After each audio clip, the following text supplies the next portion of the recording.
Hey out there. Welcome to your next edition of Spilling the Tea with Dr. T, where we're not about gossip or slander, but we aim to share the truth, knowledge, upliftment, and to add positively to your life in some way.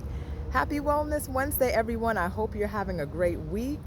It has been a scorcher today here in New York, so I had to wait for the sun to come down a little bit, for the heat to go down before I dropped a few lines as we continue our series on self-care, more focusing on physical self-care. So on Spilling the Tea with Dr. T, today, the tea is you have to keep it moving. You have to keep it moving. And all I mean by that, guys, for physical self-care, for physical health, you know this, I know this, exercise is key. You got to keep it moving. You got to move this body. You have to exercise. One thing that I continue to realize as I continue on my medical career and my profession, as I get older, and especially having worked in an emergency room setting for the past 4 years, we are blessed if we are able to move our bodies. I've seen so many people who no longer have the ability to exercise and move their bodies, whether they are paralyzed and can't move, whether they're dealing with some chronic illness that limits their movement, whether they are suffering from crippling arthritis and their joints just don't have the flexibility that they used to, or for whatever reason. So your body is a gift. The ability to move your body is a gift. The ability to exercise is a gift. So if you can move any of your limbs, your body in any way, you want to not take that gift for granted, and you want to exercise. And you don't need me to tell you all of the benefits of exercise, but I will mention a few just to be another voice to reinforce a lot of what we already know. Exercise is key for good physical health. The main thing, or one of the main things that is a benefit of exercise, is that it helps to increase your heart health. Exercise helps to increase your heart health because as you exercise, it increases your blood flow and oxygen to your organs, especially the heart, which leads to decreased heart disease, decreased heart attacks, decreased strokes and cholesterol. So overall great for heart and actually lung health. The second benefit of exercise is that it helps to regulate your sugar and manage your insulin level.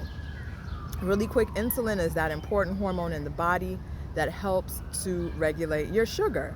And what insulin does is when you eat food and it's broken down into sugar, insulin pulls that sugar in to your cells and to your organs, processes it, and helps us to use that sugar or that glucose as energy.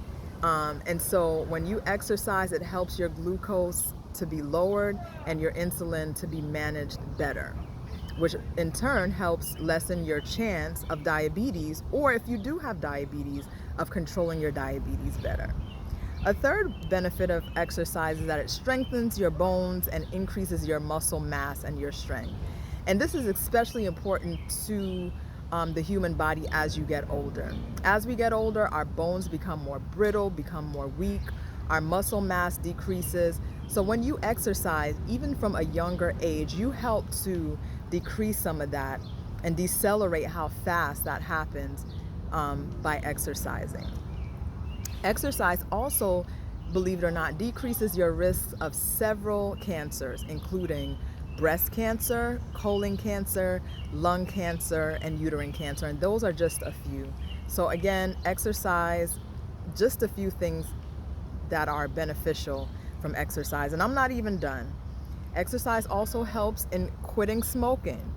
Not only does it help decrease cravings for nicotine if you are nicotine addicted, but if you're going through quitting smoking, exercise helps to decrease withdrawals for nicotine as you are leaning and going towards quitting.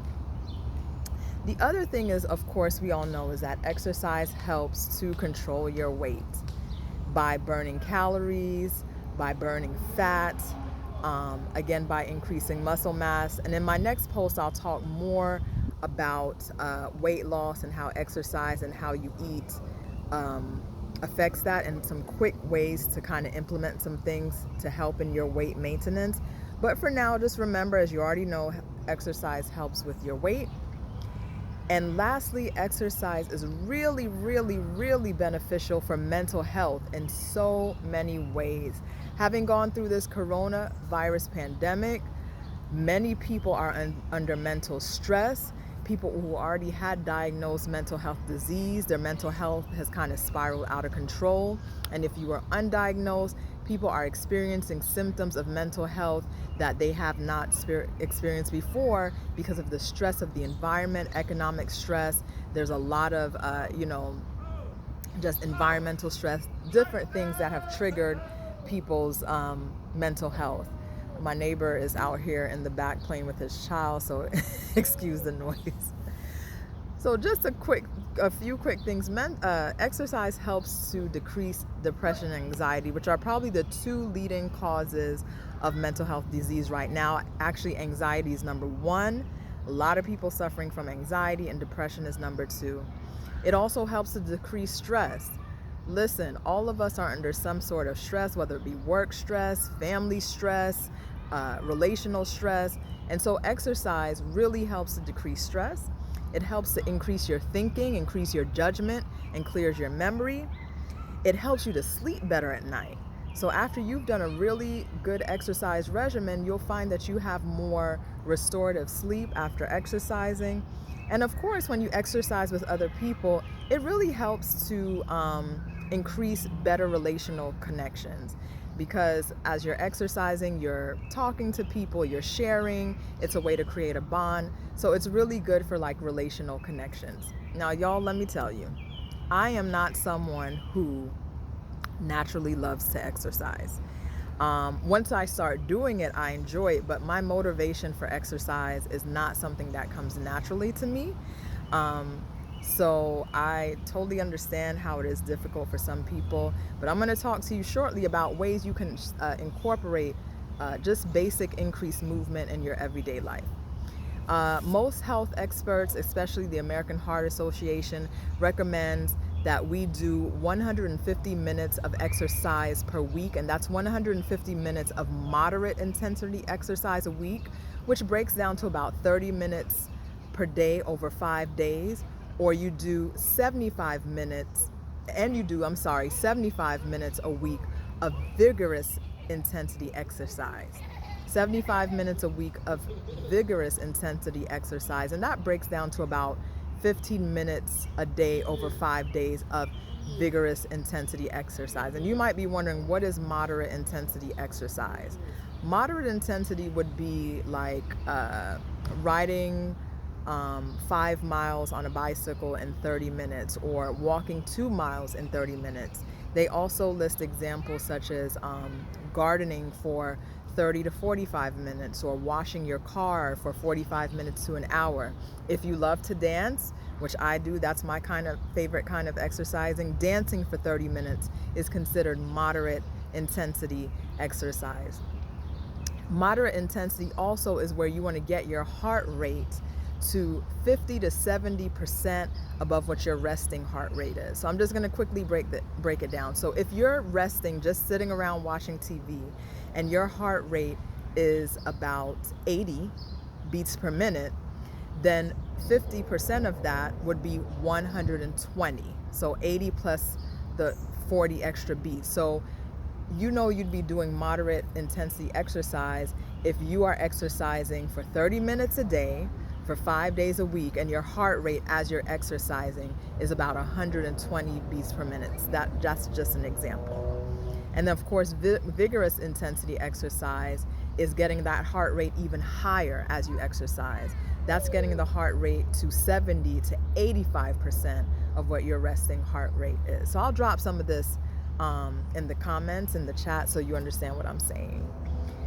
So as I said, exercise doesn't come naturally to everyone, but you can incorporate it into your everyday life. Some suggestions I have to making exercise feel more natural in your life is, first of all, do an exercise that you love.